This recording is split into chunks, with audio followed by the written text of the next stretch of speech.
La Dirección Nacional de Salud Mental ha hecho un plan de salud mental que es el que decidió la intervención de este hospital. Este es un hospital muy grande, 18 hectáreas, 1000 empleados, 2000 pacientes. Se han creado 3 servicios de emergencia para tratamientos breves y se ha tratado de reducir mediante situaciones de asistencia social y de grupos familiares, se ha logrado reducir la cantidad de pacientes crónicos que usaban el hospital este, no como hospital, sino un poco como hotelería. A partir de que un grupo de nosotros se hace cargo de diferentes áreas, en mi caso la coordinación del área de psiquiatría social y rehabilitación, comenzamos a implementar pretendidos planes para este recambio de actitud del hospital.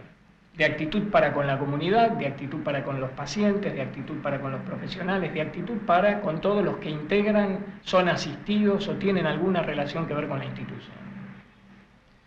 Lo cierto es que cuando comenzamos a implementar estos planes o a intentar pensarlo, nos encontramos con que, bueno, ciertas instancias del poder siguen funcionando como si nada hubiese ocurrido en la institución. De hecho, a ustedes les habrá pasado de tener obstáculos para filmar, por ejemplo, teniendo autorización del Director Nacional de Salud Mental. Cuando aquí, en época de la dictadura, tener autorización de la Dirección Nacional de Salud Mental era carta blanca y rienda libre para hacer cualquier cosa.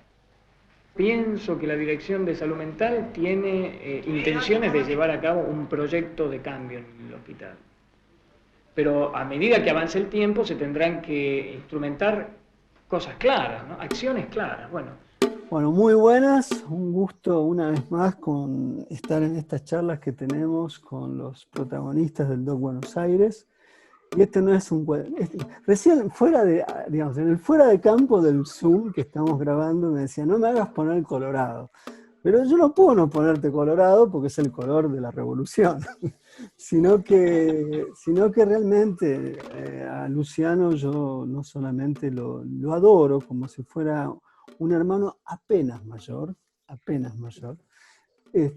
sino que además es alguien que yo admiro desde hace tanto tiempo atrás y que, como lo he dicho una y otra vez, haber sido elegido o escogido por él para poder reemplazarlo y sustituirlo en el DOC fue un honor, y que trato de honrar en las 3 ediciones que vienen suscitándose desde que eso sucedió, que fue en el 2018. Hay que decir que Luciano hizo el DOC durante 17 años, literalmente, es un tiempo muy, pero muy extenso. Creo que no hace falta que mucho lo presente, pero además de ser el director artístico del DOC desde su inicio hasta el 2017 inclusive, como todos sabemos, es la persona que lleva adelante en Página 12, que sigue siendo por lejos el diario que tiene un espacio para el cine diferente, la persona que es la encargada de esa sección. Y además es uno de los críticos para mí más importantes que ha dado la Argentina. O sea que estamos frente a una persona indicada para hablar nada más y nada menos que fue nuestro jefe, y que es Marcelo Céspedes, que como todos ustedes saben, esta edición del DOC está dedicada a él. Es realmente una forma creativa de llevar adelante un duelo y de reconocer a alguien el espacio que constituyó, porque al fin y al cabo esto es un espacio que existe y vive y por suerte yo creo que nos va a sobrevivir a todos los que lo hicimos, y ojalá haya otros en 30 años que sigan diciendo, bueno, el DOC, bueno, y quizás nos recuerden, a vos seguro con alegría y con respeto, a mí veremos. No, seguro. Pero no, bueno. Roger, no, mira, al final me hiciste poner colorado nomás. No hay caso, por lo más que te lo pedí. Te lo mereces, así que no vengas. Bueno, pero volviendo a Marcelo, que es el objeto de esta charla, la verdad que sí, fue un pionero en tantos campos, Marcelo, ¿no? Y bueno, no solo merecido y justo, sino es absolutamente pertinente que esta edición esté dedicada a Marcelo Céspedes, porque él fue el creador del DOC Buenos Aires, junto con Carmen Guarín, en el año 2001, fueron ellos quienes lo lanzaron, lo impulsaron, pero además Marcelo fue un pionero, como vos bien sabés, en todos los campos, ¿no? Y me parece que esta retrospectiva que está haciendo el DOC este año dedicada a él, quizás se debió haber hecho antes, ¿no? Con él en vida, y eso es algo que como programador de la Sala Lugones me reconozco en falta, ¿no? No lo supe ver, quizás en su momento. Bueno, Marcelo era alguien que tampoco se vendía a sí mismo, digamos, no tenía ningún interés en recordar lo que había hecho, lo mucho que había hecho, No, lo bien que lo había hecho.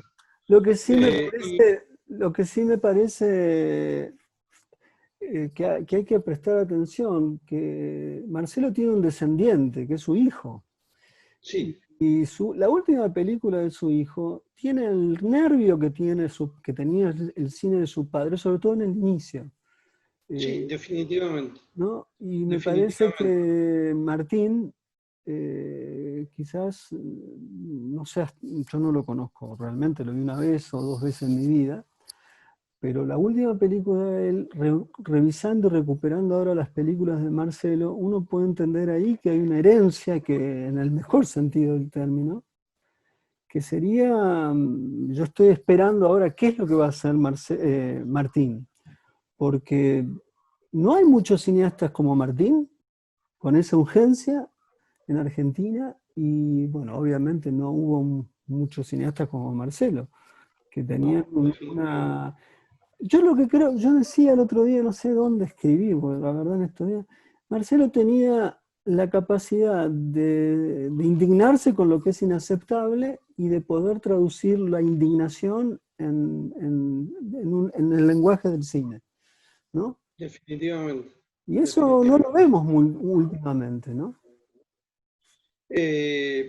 Dos cosas. Una, empezando por lo más actual, digamos, por la herencia, por Martín Céspedes, una pequeñísima anécdota. Cuando Martín tenía prácticamente lista la película, Marcelo me la hace ver, pero no me dice de quién es. Dice, tengo una película que quiero que veas. A ver, ¿qué te parece?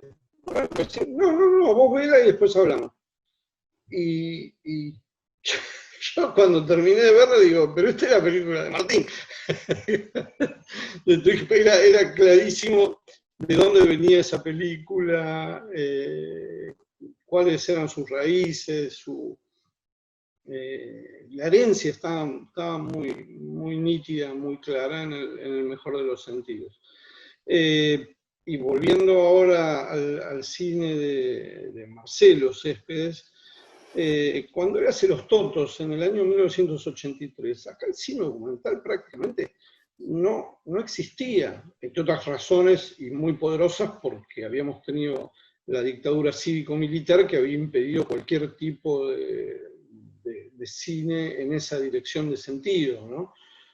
Un cine que claramente en Los Totos toma la tradición de la escuela documental de Santa Fe, de Fernando Birri, de Tiredier. Entonces, un cuarto de siglo después, 25 años después, Marcelo Céspedes en Los Totos retoma la tradición de la encuesta social que proponía la escuela documental de Santa Fe, y hace ver que está muy viva y tiene una fuerza tremenda esa película, que vista hoy no solo actual, sino tiene una frescura, una espontaneidad, una fuerza, una vitalidad enorme, ¿no? Y 2 años después hace Por una tierra nuestra, que también tiene esas mismas cualidades, ya con una formulación cinematográfica un poco más sofisticada, ya con un mejor manejo de todas las herramientas del cine, Y dos cosas. Por un lado, la película de Marcelo sigue fresca, vigente, porque es una excelente película, Por una tierra nuestra. Y por otro, sigue siendo una película muy vigente, porque Por una tierra nuestra justamente es una película sobre la toma de tierras en Francisco Solano. Y bueno, y acabamos de ver y experimentar lo que acaba de pasar en Guernica, ¿no? Entonces, por un lado, hay un cine allí que estaba muy atento a lo real, en el sentido más profundo del término. Y por otro lado, hay problemas estructurales en la sociedad argentina que siguen sin resolverse, ¿no? Entonces, una película hoy me parece Por una tierra nuestra que habla con una elocuencia de lo que son las desatenciones que ha tenido el Estado estructuralmente hacia la gente más desposeída, y por otro lado la capacidad que tiene el cine para poder expresar esos conflictos, ¿no? Sí, es muy... No sé si pensás No, algo similar pienso, o... pienso exactamente lo mismo. Lo curioso es, yo, bueno, revisando un poco el programa y antes de proponer qué ver, qué íbamos a pasar y después para escribir, yo me reservé, o sea, conscientemente, Por una tierra nuestra, ¿no? Para escribir en el catálogo, y también Buenos Aires, Crónicas Villeras. Justamente por esto, porque me parecían dos cosas. Primero, la solidez cinematográfica que tienen las películas. Las dos, digamos, tienen primero tienen un ritmo interno, tienen un concepto de encuadre, tiene una amabilidad, tiene una precisión narrativa, porque, digamos, cuando uno revisa el funcionamiento de Por una tierra nuestra, los primeros planos son las fábricas que han sido desindustrializadas del país, ¿no? Ese es claramente poner en escena la premisa de por qué vamos a ver lo que vamos a ver. Acá ha pasado esto, y esto que ha pasado ha llevado a aquello. Y ahora Sí, vamos a ¿cuáles ver, son las causas, ¿no? claro, Sí, sí, claro, ¿no? sí, sí. Pero eso está filmado, no sé, hoy nadie filmaría de esa forma, o muy pocos, porque no se explica, no se dice esto y aquello, se muestran los planos, son fábricas fantasmas. Bueno, ese es el texto, no hace falta decir en Argentina, no, chau. De ahí vamos a los heridos, a los que han caído de un sistema. Y luego vemos qué hacen, cuáles son las resoluciones. El problema es todo, puede ser el problema humano, el problema jurídico, el problema político, el problema catastral. Está la totalidad, y estamos hablando de una película cuya... Está todo eso en 23 minutos. Exactamente, exactamente. O sea, en 23 minutos la eficiencia es absoluta. Y tiene aparte planos de una belleza, porque hay planos hermosos, ¿no? Es una película que ni siquiera prescinde de la hermosura del registro, porque cuando están todos construyendo sus casas en conjunto, y además hasta filma la toma de conciencia de los involucrados, ¿no? Porque van entendiendo que tienen que trabajar en cooperativa, y van pensando y se van organizando. Yo no he visto muchas películas así en Argentina en los últimos 30 años, sinceramente. Y además, me parece que, porque a lo mejor quien no las haya visto, quien tenga un prejuicio, pueden pensar, son películas de denuncia, miserabilistas. Todo lo contrario, hay Todo una lo contrario. felicidad. Hay una felicidad, por ejemplo, en los totos, en los juegos de los chicos, los totos, en el final de los totos, cuando hay un baile, una comparsa, y Hermoso. es como un cine trance, digamos, y Por una tierra nuestra no solo está la felicidad del trabajo en común, de la cooperativa, del colectivo, sino también el final de la película, con todo ese conjunto de gente manifestando y celebrando, que es equivalente un poco al final de los totos, donde es una gran celebración, hay un impulso vital, hay una felicidad muy grande en la película, ¿no? es justamente todo lo contrario de lo que se supone es el cine de denuncia, en fin, todos los prejuicios que hay alrededor del cine social. Y no es así de ninguna manera, ¿no? Sí, vos sabés que ayer comentando un poco ayer hicimos una grabación de algo que sale mañana pasado, tuve un diálogo con Marcos Usal, el actual director en jefe del Cahiers du Cinéma. Y él me recordaba algo que es cierto, ¿no? Hay toda una generación de cinefilia muy propia de la década inicial de los Cahiers. Y en los Cahiers, el cine documental, él recordaba eso, era desdeñado. Es más, había una idea de que el cine documental no era medio como cine. Un poco el prejuicio ridículo que se tiene en la actualidad, todo aquel que no, de alguna manera no le interesa el cine en tanto cine y eventualmente va al cine para divertir, no sé, para lo que sea. Pero es interesante encontrar allí un prejuicio no reconocido que a veces se tiene sobre el cine, sobre todo el documental, cuando el cine documental no es justamente de arte o de exploración o lo que fuera, sino con una fuerte impronta social. Y creo que ayer advertí esto que yo había olvidado, y pensaba que muchas veces cineastas como Céspedes son un poco menoscabados justamente porque sin verlos, se los asocia con una zona del cine donde habría un sacrificio de la forma en función de la enunciación de una urgencia. Pero lo genial de las películas es que efectivamente hay una urgencia, pero por Dios, qué extraordinaria más forma de expresar la urgencia, ¿no? Esto es para mí la gran sorpresa de ese primer momento de Céspedes como cineasta, ¿no? Sí, definitivamente es así, porque como vos bien lo describiste, ¿no? Hay toda una estructura allí que da cuenta de todo un proceso muy complejo, con una gran economía de medios y una tremenda eficacia, ¿no? Por lo cual, la verdad que es muy injusto este prejuicio tan acendrado, ¿no? Y me parece que justamente la retrospectiva da la posibilidad de volver a poner en valor unas películas que están muy olvidadas, injustamente olvidadas. Porque a Marcelo se lo recuerda básicamente como productor, que también fue insoslayable como productor de cine documental, pero no como director, no como cineasta.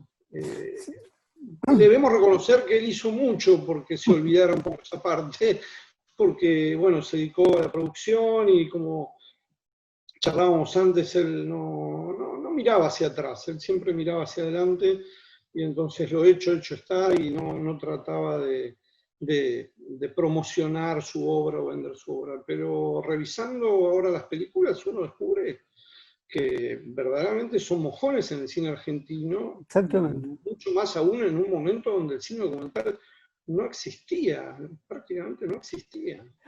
Pero lo misterioso, Luciano, es claramente el cine documental en Argentina, o lo que llamamos cine de no ficción, tiene una variedad insólita, ¿no? El otro día alguien, creo que para el diario Perfil, me hacía esa pregunta, o no sé qué pregunta me hacía, que me llevaba a poder decir, mire, este año tiene Medium, responsabilidad empresarial, Río Turbio, o sea, empezás a ver cada una de esas películas, son poéticas distintas, temas muy diversos, en ese sentido es irreprochable por ponerlo en términos de progreso, hay una evolución constante de formas, de temas, de poéticas que se ponen en juego.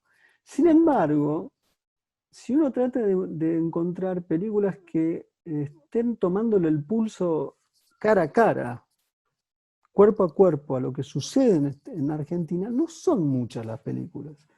Ahí hay una deficiencia, hay un déficit en el cine documental de la Argentina, y donde yo creo que justamente, vuelvo con esto a lo del inicio, Martín Céspedes, el hijo de Marcelo, es uno de los pocos que yo vi que tienen esa pulsión de acá, de ir a filmar Esa acá. necesidad, ¿no? Es urgencia en el sentido de necesidad de ir hacia esos procesos, hacia esos temas. Sí, definitivamente. Lo otro me pareció increíble al volver a ver Buenos Aires Crónicas Villeras, era la estación de ómnibus de Retiro es exactamente igual 30 y pico años atrás, ahora. Y cuando ves lo que sucedió con la Villa 31 a lo que es hoy, es como si fuera el paso de un western a Metrópolis. O sea, ¿no? O sea, es impresionante lo que pasó ahí, una suerte de expansión llevada por la necesidad, lógicamente, a una especie de metrópolis en miniatura, de segunda naturaleza respecto de la ciudad, pero que cuando vos ves ahí los planos de que recién empezaba esa villa, o ya tenía un tiempo, nunca podías imaginar ahí que habría de ser lo que fue. Eso para mí es muy impactante en el valor documental estricto que tiene ahí de archivo, ¿no? de la memoria condensada en esa película, donde uno de pronto encuentra la Villa 31 en una situación inimaginable a lo que soy, porque uno ya ha absorbido esa expansión. Sí, la ha naturalizado, en fin. Es muy impactante eso. Lo otro que es increíble de esa película es la sensación de cercanía, de confianza, de amabilidad que existe entre los que están detrás de cámara y de los que están delante de la cámara. O sea, eso es también muy llamativo, ¿no? Tampoco es tan frecuente esa zona de confianza mutua entre el que es filmado, quien filma en una situación asimétrica entre cineastas y personas que viven en condiciones de supervivencia, literal, ¿no? Sí. No, eso que estás mencionando ahora me lleva a pensar, es una reflexión en voz alta, ¿no? Pero bueno, siempre hemos recordado, se lo recuerda Marcelo, como una persona que era muy hosca, a veces muy brusca en el trato. Y sin embargo, películas como Buenos Aires Crónicas Villeras, Por una tierra nuestra, Los Totos, hay una empatía ahí entre lo que sucede entre los personajes y los cineastas. Hay una relación de confianza increíble, ¿no? con el cineasta que está filmando allí, que es muy poco común, ¿no? Y además, una vez más, es una mirada de igual a igual, nunca es desde arriba, ¿no? Absolutamente. Sí, esa sensación no se tiene bajo ningún punto de vista. Digamos, el contracampo que uno imagina frente a lo que vemos es una coextensión entre quien está delante de cámara y detrás de cámara. Eso es llamativo. Después, bueno, a mí me parecía que era muy importante discutir este núcleo de películas, lo cual no significa desdeñar ni Hospital Borde, Un llamado a la razón, que me parece una película también importante en la época, ya en otro registro. Sí. No, y importante también porque se adelantó a tratar temas que fueron abordados más ampliamente y en profundidad recién muchísimos años después. La película en ese sentido también es pionera. Y acá yo la reví hace muy poco y lo primero que me llamó la atención, porque hacía mucho que no la veía, es que lo primero que se ve es Ministerio de Salud de la Nación y Dirección Nacional de Salud Pública presentan. O sea, ahí se ve también la habilidad de Marcelo Céspedes, productor. Él logró que un ministerio y una dirección nacional de quien dependía el Hospital Borda, del cual él da una visión muy crítica como institución, fueran quienes financiaran. Total, buenísimo. Digamos, yo creo que eso nadie salvo Marcelo Céspedes podía conseguirlo. Totalmente. Es una observación más que pertinente, puesto que es rarísimo, ¿no? Es que me llamó tanto la atención, ¿no? Era como si fuera Gomón presenta, ¿no? Sí, sí, sí, sí, sí, sí, sí. Sí, sí, sí, es genial, es genial, es genial, genial, genial Eh, ese y giro eso, inesperado. esa habilidad endiablada que tenía Marcelo como productor también, ¿no? Eso, y bueno, que después la puso en práctica en el DOC, ¿no? Creando de la nada un festival sin recursos, sin apoyo estatal en un sentido directo, digamos, porque otros festivales dependen o del gobierno de la nación o del gobierno de la ciudad. Él obviamente recurría a fondos, apoyos, mecenazgos, pero el festival era, el DOC era del DOC. No pertenecía ni a un gobierno nacional, ni provincial, ni de la ciudad. Y eso es parte también de su logro como productor, me parece. ¿Cómo llegaste vos por qué fue a vos la persona que él encomendó? Eh, no tengo el recuerdo preciso, o sea, del día, la hora, el momento, cómo fue. Sí, tengo muy claro que Carmen y Marcelo en algún momento me convocaron. Ellos ya habían creado el DOC como espacio de formación, de desarrollo de proyectos. Era algo que ellos en el año 2000 ya venían pensando, trabajando. Hace 20 o 21 años, a algunos les parecerá mucho, quizás no es tanto, pero en el año 2000 no había esta riqueza de documentales de la que vos estabas hablando recién, No, describiendo había recién. nada. No. Y Marcelo y Carmen Guarini eran muy conscientes de que el campo del cine documental brindaba unas posibilidades extraordinarias que acá no estaban lo suficientemente desarrolladas y que eso tenía que comenzar por un espacio de desarrollo de proyectos y de formación, ¿no?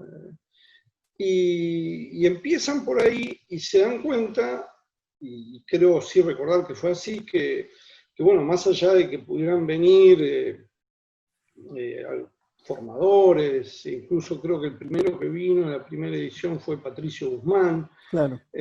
y se mostró la batalla de Chile. Yo ahí en esa instancia no estaba, simplemente acompañé como espectador, como crítico. Pero dicen, bueno, pero es que además tenemos que mostrar las películas que nos parecen importantes y que son aquellas que amplían el campo del cine documental de una manera increíble. Carmen y Marcelo ya estaban muy actualizados sobre lo que estaba pasando en el mundo, en el campo del documental, y que acá se conocía poco y mal. No nos olvidemos que en el año 2000, 2001 el Bafisi era muy nuevo, era muy joven, tenía un par de años. La primera edición del Bafisi fue en 1999, y no sé, ahora sí a quemarropa, no me acuerdo de algún documental, digamos, como que tampoco el Bafisi en esa primera instancia No, para nada. prestaba la atención que necesitaba el documental. Y ellos fueron muy rápidos en descubrir que hacía falta un espacio de difusión para todo ese cine. Yo debo reconocer que no tenía un trato, no era amigo ni de Carmen ni de Marcelo, los conocía obviamente por su cine, por la tarea profesional que cada uno llevaba adelante, pero ellos se acercaron con la propuesta del DOC Buenos Aires y que querían que yo los ayudara a desarrollar esa otra pata que les hacía falta, que era difundir el cine de lo real en toda su dimensión, en toda su riqueza. Y bueno, ya la primera edición que hicimos juntos, los tres, hay tres nombres que me vienen a la memoria que ya me pone un poco la piel de gallina, porque fue muy pequeño lo que hicimos en el Lugones, pero bueno, pasamos el cine de algunas películas de Raymond Depardón, los documentales de Sokurov, que prácticamente no se conocían acá, y los de Johan van der Keuken. O sea, ya está, digamos. Sí, y bueno, creo que yo mismo me sorprendí del campo infinito que se abría delante nuestro, ¿no? No, aparte, realmente, Van der Keuken.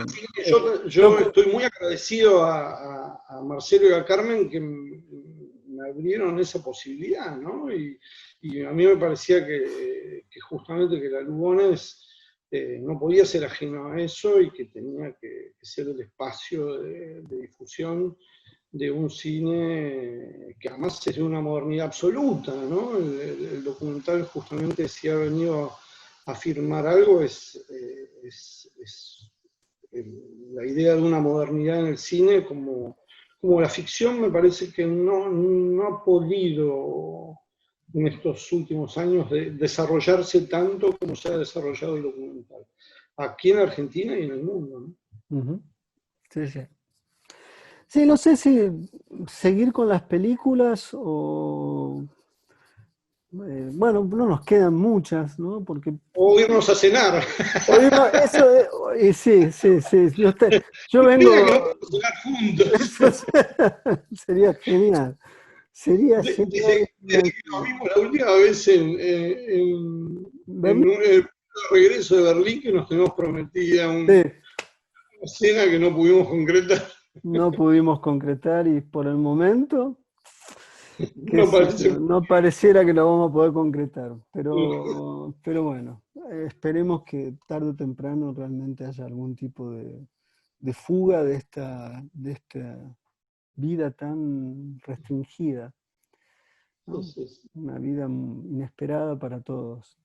Sí, pero quiero felicitarte, Roger, porque en medio de este contexto tremendamente adverso, sin recursos, como la tradición del DOC, que nunca los tuvo, haber armado una programación del nivel de excelencia que tiene hoy el DOC es impresionante, y en estas condiciones de aislamiento, que no son obviamente las ideales, abriste una posibilidad de ver una cantidad de películas de Philip Warnell, de Marcy, bueno, es impresionante. Y bueno, y básicamente esto, recuperar las películas de Marcelo Céspedes como director me sigue pareciendo crucial, porque verdaderamente invito, ahora sí me dirijo a los espectadores, por favor vean las películas de Marcelo Céspedes de la retrospectiva, porque se van a llevar una sorpresa, definitivamente, ¿no, Roger? Absolutamente, absolutamente. O sea, es una sorpresa. ¿Cómo? Sí, van a romper prejuicios largamente asentados y muy injustos. Muy injustos. Se van a encontrar con un cine muy vivo, muy fresco y de una actualidad que quizás no querríamos que tuviese, pero que la sigue teniendo. Sí. Bueno, te agradezco tanto. Yo sé que no te suele gustar salir en cámara, todos conocemos la palabra no es perfil bajo, porque no es eso lo que vos ejercitas, es otra cosa, es una economía de la imagen propia. Así que bueno, te agradezco que... Gracias por ponerlo en esos términos. Bueno, te agradezco tanto y ha sido un gusto tener nada más y nada menos que a un crítico de cine sobresaliente y a quien fue mi antecedente en estos 17 años hasta que llegara yo. Ha sido un placer enorme conversar contigo. Y bueno, Marcelo no están sus películas, y está su hijo, y está nuestra memoria respecto de él, de la cual elegimos seguir queriéndolo en nuestros recuerdos. Muchas gracias. No, gracias a vos, Roger.